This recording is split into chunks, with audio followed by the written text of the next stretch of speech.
आज हम लोग क्वेश्चन नंबर 21 से 30 तक चर्चा करेंगे और इसमें हम लोग को केवल एक ही चीज देखना है कि हम लोग इसमें रेगुलर लगे रहें और अगर रेगुलर लगे रहेंगे, निरंतर अगर करेंगे तो हमारा सफलता अवश्य मिलेगी। डबल स्टार जरूर लगेगा, इसलिए डबल स्टार नहीं तो हम लोग अभी रेलवे का भी चल रहा है, रेलवे की परीक्षा भी होने वाली है। उसके बाद जो है आपका बीपीएससी का भी पीटी होने वाला है 66। उसके बाद जो है अन्य भी एग्जाम होने वाले हैं। तो सबसे पहले हम लोग टाइम मैनेजमेंट कर लें, एक फिक्स टाइम कर लें कि हमको इस समय अगर पढ़ना है तो पढ़ना है, इसके अलावा कुछ नहीं करना है। अगर नहीं तो कभी नहीं, अगर डबल स्टार नहीं तो कभी डबल स्टार नहीं मिलेगी। इसलिए हम लोग इस सीरीज को बहुत बढ़िया से, बहुत तरीके से पढ़ेंगे, तब आपकी सफलता तय है कि इस बार जरूर हम लोग डबल स्टार के नजदीक होगा। तो आज हम लोग चर्चा कर रहे हैं 21 से लेकर के 30 तक का क्वेश्चन, जिसमें है एड्स वायरस के प्रति सबसे अधिक व्यापक रूप से परीक्षित औषधि कौन सी है, कौन सी दवा है। तो एड्स का सबसे पहले फुल फॉर्म हम लोग जान चुके हैं, एक्वायर्ड इम्यूनो डेफिशिएंसी सिंड्रोम। इसके वायरस का नाम भी हम लोग बता चुके हैं, HIV। उसके बाद जो है आज हम लोग उसकी दवा को देखें तो एड्स के दवा का नाम है एजिडोथाइमिडिन, जो ऑप्शन नंबर 1 है। ऑप्शन नंबर बी माइक्रोनोजोल, इसके बारे में कोई पता नहीं है। सी नोनोजोनोल, ये भी नहीं। इसके बाद है हमारा वीराजोल, ये भी नहीं। इसका मतलब हमारा ये आपका हो जाएगा एजिडोथाइमिडिन। दूसरा क्वेश्चन है 22 नंबर कि पारासीटामोल किस लिए प्रयोग करते हैं। हम लोग देहाती भी भाषा में अगर बुखार लग गया, बुखार लगने पर हम लोग पारासीटामोल खाते हैं। तो ये पारासीटामोल है क्या? ये एंटीपायरेटिक दवा है, दर्द निवारक दवा है। तो हम लोग पारासीटामोल को एंटीपायरेटिक दवा कहते हैं। पारासीटामोल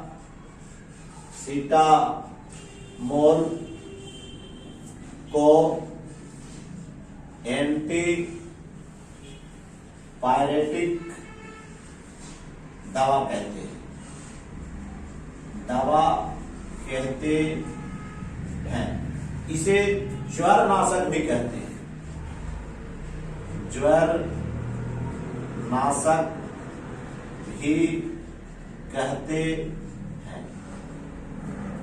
अर्थात कहने का मतलब हुआ कि शरीर के दर्द में निवारण, ये आपका ऑप्शन नंबर ए हो जाएगा इसका।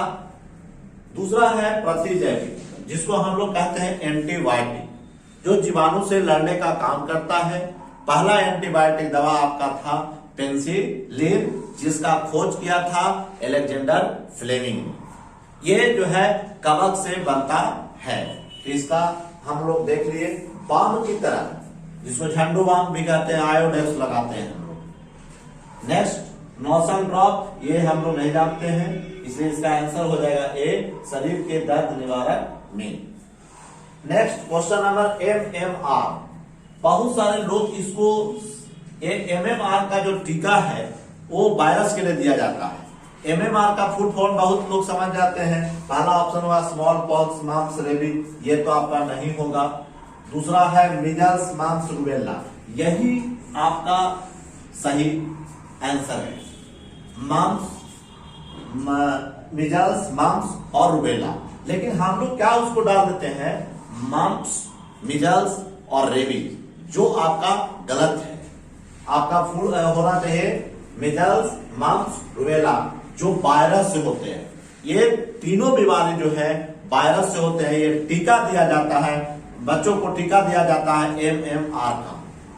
नेक्स्ट क्वेश्चन नंबर, किस रोग में रोगाणु खुले घाव से होकर प्रवेश करता है।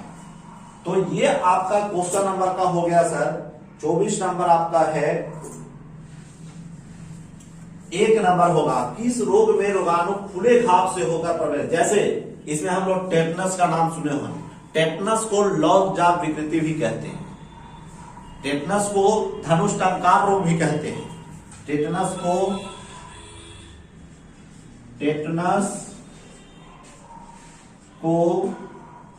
लॉक जा विकृति कहते हैं।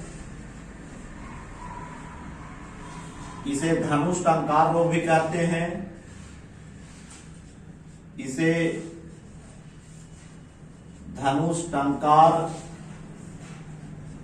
रोग कहते हैं। इसे धनुष टंकार रोग कहते हैं।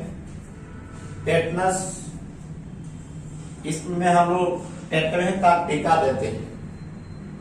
अब है दूसरा ऑप्शन एचमा, जिसको कांक रोग कहते हैं, टीबी रोग भी कहते हैं, ट्यूबरक्लोसिस भी कहते हैं।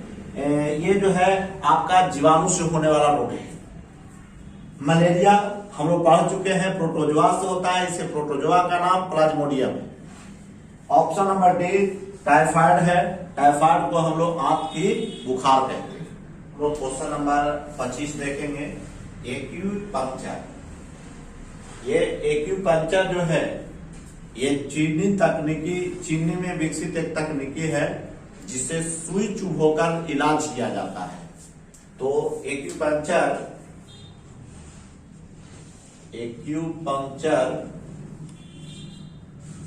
चीनी तकनीकी है। तकनीकी है जिसमें सुई चुभोकर बीमारी का इलाज किया जाता है। इसका मतलब आंसर ए टायर व ट्यूब को ठीक करने में नहीं होगा। बी सुई चुभोकर बीमारी का इलाज किया जाता है। यही आपका आंसर है, सुई चुभोकर बीमारी का इलाज किया जाता है। एक फसल नहीं है, एक हृदय रोग नहीं है।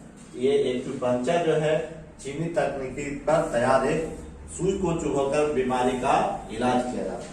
नेक्स्ट क्वेश्चन नंबर 26, किसकी कमी से एनीमिया रोग होती है? तो एनीमिया जो है लौह तत्व की कमी से होती है, जो बालक में पाया जाता है। किसकी कमी से? तो लौह तत्व का, और इसको लौह मेहता भी कहते हैं, एनीमिया कहते हैं। अब हम लोग देखें आयोडीन की कमी से गलगंड नामक रोग होता है। आयोडीन की कमी से गलगंड या हेधा नामक रोग होता है। रोग होता है। दूसरा आपका ऑप्शन है कैल्शियम। ये कैल्शियम हड्डी से संबंधित रोग है। कैल्शियम की कमी से आपका मिल्क फीवर नामक बीमारी होती है। ठीक है, तो आयोडीन जो है, ये कैल्शियम जो है आपको, ये हड्डी से संबंधित, हड्डी में पूछा जाता है कि हड्डी में क्या रहते हैं, तो कैल्शियम फॉस्फेट रहता है। हड्डी में पाया जाने वाला यौगिक, हड्डी में पाए जाने वाला यौगिक कैल्शियम फॉस्फेट। कैल्शियम फॉस्फेट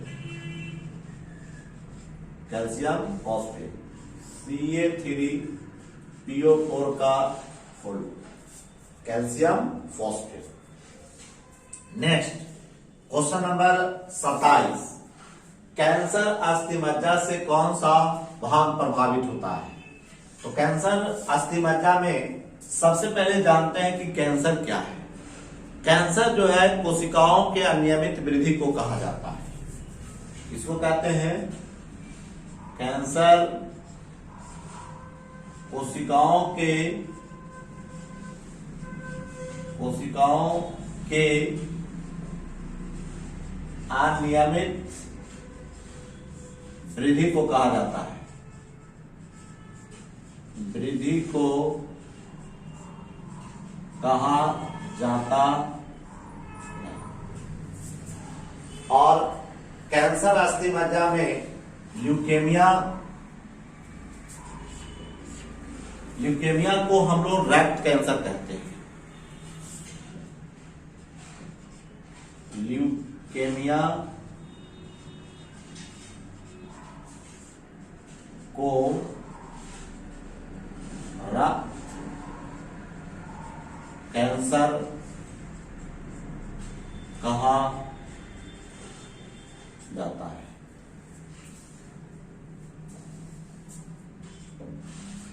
अब हम लोग चलते हैं क्वेश्चन नंबर 28।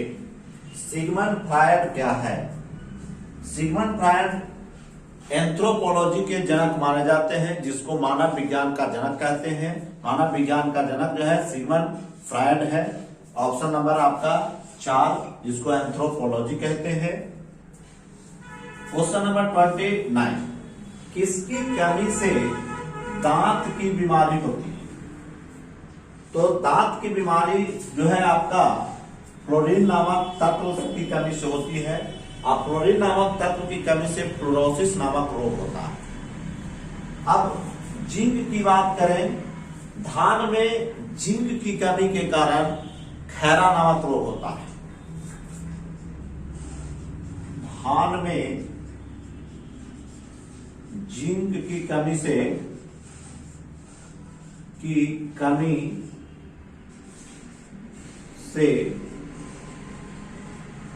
खैरा नामक रोग होता है।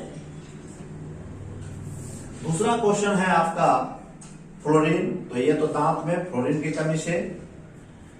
तीसरा जो आपका ऑप्शन है मैग्नीज, इसका संकेत होता है Mn, जिसको हम लोग कहते हैं मैग्नीडाइड ऑक्साइड। मैग्नीडाइड ऑक्साइड का प्रयोग जो है विध्रुवक के रूप में किया जाता है। मैग्नीडाइड ऑक्साइड जो है विध्रुवक के रूप में प्रयोग किया जाता है। नेक्स्ट है डी, एल्युमिनियम। पूछा जाता है कि भूप्रपट्टी में सबसे अधिक तत्व कौन सा पाया जाता है? तो भूप्रपट्टी में सबसे अधिक धातु जो है एल्युमिनियम पाया जाता है। दूसरे स्थान पर लौह तत्व पाया जाता है। तो लास्ट क्वेश्चन है, मानव शरीर के किस भाग में पाइलिया रोग होता है? तो पाइलिया रोग समझ लेते हैं पहले। ये आपका पाइलिया रोग जो है दांत में होता है, दांत और मसूड़ा। इसके कारण जो है आपका दांत जो है पीला हो जाता है। दांत का पीला होने का कारण क्या है? पाइलिया। और पाइलिया जो है प्रोटोजोआ नामक एंटमीबा जिंजिबेलिस इसका नाम है। इसके प्रोटोजोआ का नाम एंटमीबा जिंजिबेलिस है, इसके कारण होता है।